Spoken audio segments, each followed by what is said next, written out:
வணக்கங்க. என்னடா தட்டு இட்லி பொடி எண்ணெல்லாம் எடுத்துட்டு போறேன்னு பாக்குறீங்களா? இன்னைக்கு எங்க வீட்டுல ஸ்பெஷல் வந்து இட்லி பத்துக்கோங்க, சரியா? ஸோ அதனால நம்ம இட்லி அவிக்கிறதுக்காக இல்லை, அவிச்சு முடிச்சாச்சு.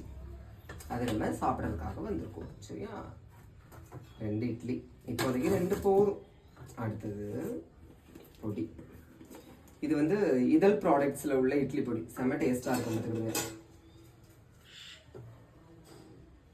எனக்கு நிறைய இட்லி பொடி இப்படி நிறைய ஊற்றிட்டு நிறைய வச்சுட்டு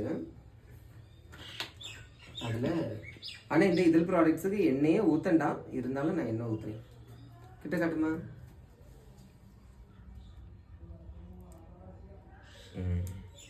ஓகேவா?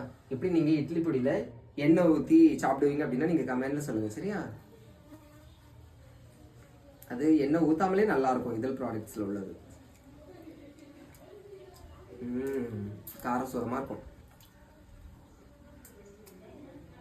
இதழ் ப்ராடக்ட்ஸ் கிட்ட காட்டு.